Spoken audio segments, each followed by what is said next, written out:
হরে কৃষ্ণ বন্ধুরা, জন্মাষ্টমীর শুভ দিনে আমার চ্যানেল অর্পিতাস রেনবোর লাইফস্টাইলে সবাইকে জানাই অনেক অনেক স্বাগতম। দেখতেই পাচ্ছ গোপু সোনাকে বসিয়ে দিয়েছি স্নান করানোর জন্য। সকাল সকাল গোপু সোনাকে অভিষেকটা করিয়ে দিই, কেননা অনেক রকমের ভোগ বানাতে হবে। সেই কারণে গোপু সোনাকে অভিষেকটা করিয়ে দিয়ে একটু সামান্য কিছু প্রসাদ খাইয়ে দিয়ে লেগে যাব ভোগ তৈরির কাজে। দেখো গোপু সোনাকে আজকে স্নান করাচ্ছে আমার ছেলে, ভীষণ পছন্দ করে আর ও খুব ভালোভাবে এটা করে, সেই জন্য ওর হাত দিয়েই আজকে গোপু সোনার অভিষেকটা করাচ্ছি। দেখো কত সুন্দর করে ওকে স্নান করাচ্ছে, আমিও করিয়েছি অবশ্য। দেখতে থাকো, সাথে থাকো। আজকের ভিডিওটা আশা করি তোমাদের খুবই ভালো লাগবে। দেখো সুন্দর করে পঞ্চামৃত দিয়ে গোপু সোনাকে স্নান করিয়ে দিয়েছি। গোপু সোনাও খুব আনন্দ করে স্নান করছে, কি সুন্দর লাগছে দেখো। আজকে কিন্তু গোপু সোনা যে ড্রেসগুলো পরবে সব কটাই আমার নিজের হাতে বানানো, আর গোপু সোনাকে সাজানো গোছানোর দায়িত্ব আজকে আরিয়ান নিয়েছে। দেখা যাক গোপু সোনাকে কীরকম সাজায় এবারে। এখন যে ড্রেসটা পরেছে এই ড্রেসটাও আমারই নিজের হাতে বানানো। এটা একদম একটু হালকার উপরে বানিয়েছি যাতে গোপু সোনার কষ্ট না হয়। দেখো গোপু সোনাকে কীরকম দোলাচ্ছে আরিয়ান। চলো গোপু সোনাকে ওর জায়গায় বসিয়ে দিয়ে এবার আমাকে অন্য কাজগুলো সারতে হবে, সেই জন্য তাড়াতাড়ি করছি, কেননা বিকালে খুব তাড়াতাড়ি ভোগটা দিয়ে দিতে হবে। ড্রেসটা পরে গোপু সোনাকে কেমন লাগছে অবশ্যই কমেন্ট করে জানিও। দেখো এবারে আরিয়ান আর গোপু সোনা একটু খেলা করুক। আরিয়ান আজকে খুব আনন্দ করছে গোপু সোনার সাথে। আরিয়ানের আর একদিন বাদেই এক্সাম স্টার্ট হবে, আর 15 আগস্ট ছিল আরিয়ানের বার্থডে, তাই আরিয়ানের বার্থডে সেলিব্রেট হয়ে গেছে। আজকে গোপু সোনার বার্থডে সেলিব্রেট হবে সন্ধেবেলা। জলদি জলদি একটু সব কাজ করছিলাম বলে রান্নার ভিডিও আর বানাতে পারিনি। এদিকে গোপু সোনাকে রেডি করে দিয়েছে আরিয়ান। দেখো ভোগও আমার রেডি হয়ে গেছে, আর একটুখানি সময় পরেই পুজোয় বসবো, কেননা ভোগ বানাচ্ছিলাম একটু তাড়াতাড়ি বানাচ্ছিলাম, কেননা সন্ধে হলেই পুজোটা দেব বলে, তাই আর ভিডিও করে উঠতে পারিনি। একদম ভোগ রেডি হয়ে যাওয়ার পরেই তোমাদের সব কিছুটা দেখাচ্ছি। দেখো অনেক কিছুই বানিয়েছি, মানে যতটা আমার পক্ষে সম্ভব হয়েছে আমি ততটাই বানিয়েছি। এবার পুজোয় বসবো, সব রেডি হয়ে গেছে, পুজো করছি, আর আরিয়ানও আমার সাথে পুজোয় বসেছে। দেখতে থাকো। আমি নিজের মতো করেই গোপাল পুজো করি। গোপাল ঠাকুরটা আমাকে আমার মা বাবা দিয়েছিল, আর মা বলেছিল গোপাল পুজোটা প্রত্যেক বছর অবশ্যই করিস। সত্যি মা তোমাকে খুব মিস করি, তোমার কথা রাখার চেষ্টা করব প্রত্যেক বছর।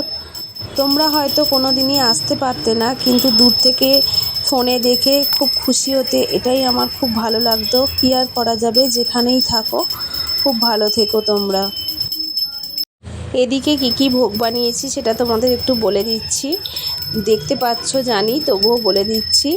তাল ফুরুলি বানিয়েছি, নারকেল নাড়ু বানিয়েছি, লুচি, আলু ভাজা, আর গোপালের জন্য পছন্দের ক্ষীর, মালপোয়া, বাদাম নাড়ু, তিলের নাড়ু, মুড়ির নাড়ু, আর চাল কড়াই ভাজা তো থাকবেই, কেননা ওটা গোপালের ফেভারিট।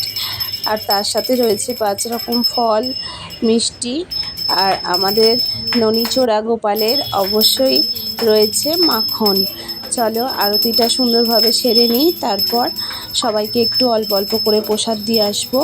সবাইকে প্রসাদ দিলেই তবে ভগবানের প্রসাদ গ্রহণ হয়, সেই কারণে আমি আমার সাধ্যমতো সবাইকে একটু করে প্রসাদ দিয়ে আসি, এটা আমার খুব ভালো লাগে। এইভাবেই আমি আমার পুজোটা শেষ করেছিলাম। আবার কালকে একটুখানি নন্দ উৎসবেরও আয়োজন আছে, সেটাও তোমাদের সাথে অবশ্যই শেয়ার করব। দেখো আমার পুজোটা কেমন হয়েছে অবশ্যই কমেন্ট করে জানিও কিন্তু। নন্দ উৎসবের জন্য সকাল সকাল স্নান টান করে চলে এসেছি আমার ননদের বাড়ি। গোপু সোনাকেও স্নান টান করিয়ে নিয়ে চলে এসেছি, ওদেরও জানো গোপু সোনা আছে, তাই সব গোপু সোনাকে একসঙ্গে রেখে আমরা নন্দ উৎসবটা পালন করব। দেখো গোপু সোনাদের সুন্দর করে সবাইকে রেডি করিয়ে ওদেরকে একটু আদর করছি। ওদিকে রান্নার আয়োজন চলছে। ওদের গোপুসোনার ড্রেসটাও আমার হাতে বানানো। কেমন লাগছে গোপুসোনাগুলোকে অবশ্যই কমেন্ট করে জানিও। আর সত্যি কথা বলতে গোপুসোনাদের আদর করতে বেশ ভালোই লাগে, তাই আমিও ওদের নিয়ে বসেছিলাম। কিন্তু বসে থাকলে হবে না, ওদিকে ভোগের আয়োজনও করতে হবে। তাই আর সময় নষ্ট না করে এবার ওদিকে চলে যাব। ভোগ খানিকটা হয়ে গেছে আর খানিকটা বাকি আছে। আরও একটা গোপুসোনা আসবে, এখনও আসেনি, ওকেও দেখাবো তোমাদেরকে।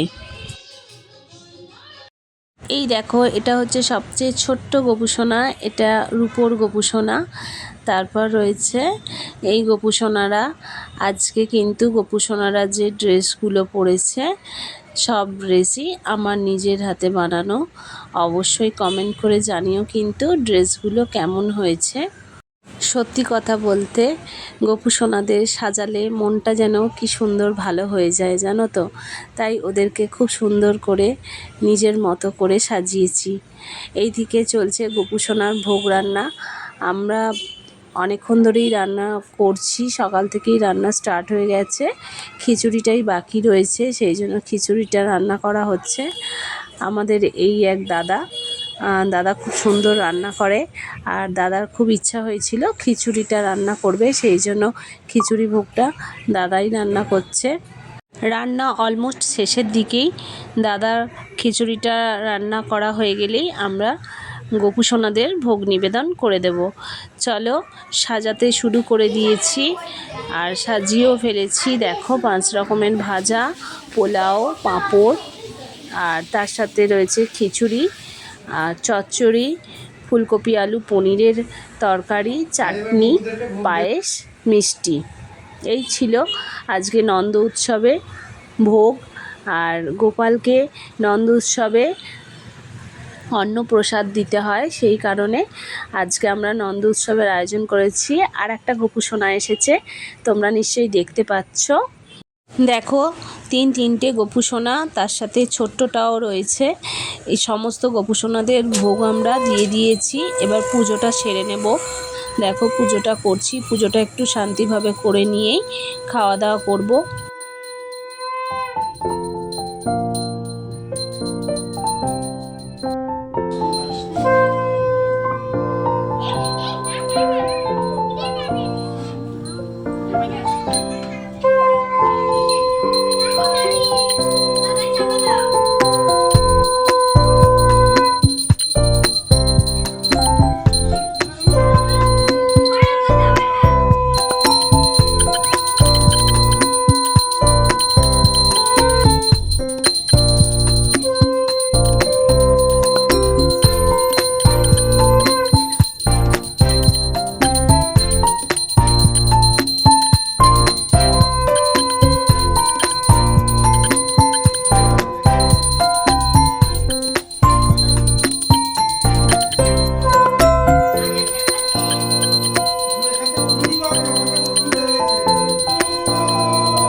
পুজো প্রায় শেষের দিকে। এই ছিল আমাদের সম্পূর্ণ জন্মাষ্টমী, গোপাল পুজো আর পরের দিন নন্দ উৎসবের পুরো ভিডিও। যতটুকু পেরেছি তোমাদের সাথে শেয়ার করেছি। আমার ভিডিও তোমাদের কেমন লাগলো অবশ্যই কমেন্ট করে জানিও। আর চ্যানেলটা সাবস্ক্রাইব না করা থাকলে অবশ্যই সাবস্ক্রাইব করে দিও, আর শেয়ার আর লাইক করতে একদম ভুলো না। চলো গোপুসোনাদের কিভাবে প্রসাদ নিবেদন করেছি সেটা দেখিয়েই আজকের ভিডিওটা শেষ করলাম। দেখা হবে আবার একটা নতুন ভিডিওতে। সবাই খুব ভালো থাকবে, সুস্থ থাকবে। আর ভিডিওটা কেমন লাগলো অবশ্যই কমেন্ট করে জানাবে কিন্তু। টাটা, সবাই খুব ভালো থাকবে।